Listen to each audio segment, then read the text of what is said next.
So today we are going to go over your essays and we're going to build on the foundation you already have. So first thing I want you to do, get out that goldenrod sheet of paper that has your success criteria on it. So for today I went through the unit snapshot with the success criteria and decided that there were 3 specifically we were going to work with today. All right, so let's see if you guys can find these. Use direct quotations from the novel and nonfiction sources to support my claim. Which learning goal does that go to? Alina? Practice providing specific textual support to support position. All right, very good. And I wanted them to know that because I wanted them to understand why they were rewriting an essay, because in their heads they'd already written an essay and they wanted to know why I was making them do it again. And I knew that that would be something they fought me on if they didn't understand it. Now we're going to go back into argument writing. What else should your rebuttal be besides good? Let's expand on that. Alina? It should take like every single point of the other team's argument and like rebut to it.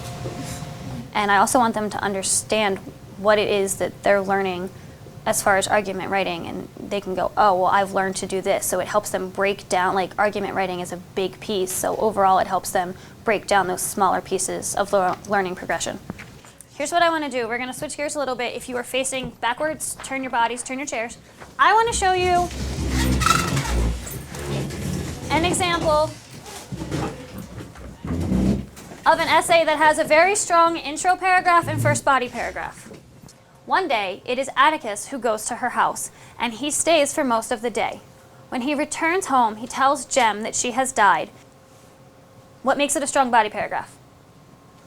Claire. It uses multiple quotes from the book to get its point across. It uses multiple quotes from the book to get its point across. Not 1, not 2, there's 3 or 4 in there, different examples. When it closes it up, what does it do? What does the closing of this paragraph do?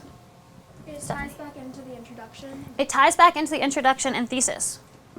Where's the example where it ties back?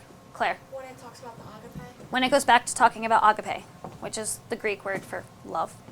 Having the students compare their first paragraph with their updated paragraph from today showed me, 1, what they learned. Just outright from them reading, I could hear differences, which was a good way to check in with, without them realizing that that's what I was doing, without realizing, oh, I'm being assessed right now.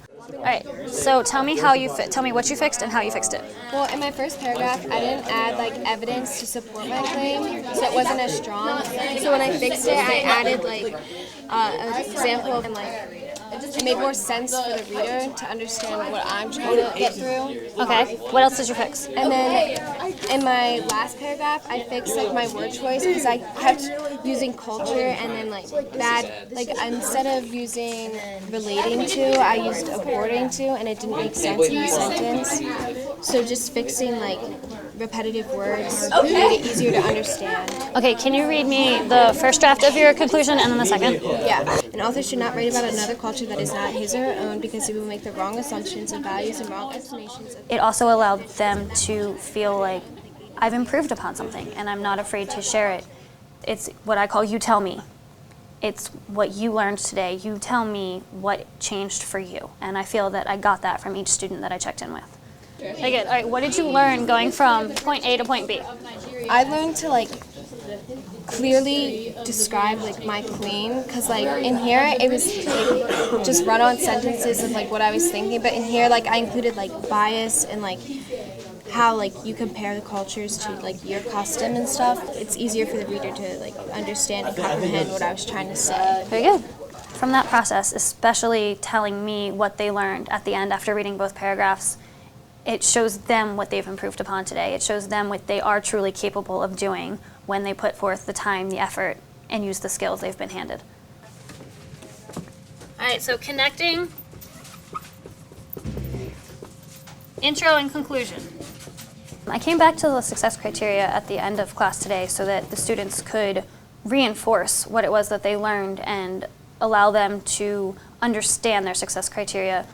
So it was kind of a real-world example of relating beginning to end, and I thought that was a neat way for them to see, oh wait, there's a reason and a rhyme for this. All right, so you guys have learned how to do in-text citations, how to connect your intro and conclusion. How important is that? Very. Why? Because then it helps your argument become stronger because you're tying everything up. All right, very good. I think for the students, what they benefit most is they gain not only the skills required to write an argument essay, but they gain the ability and the confidence that I can do this and I can be a good writer through these steps and using these things and knowing that they're in that secure environment and wanting to use those skills that they've developed working with their peers in class.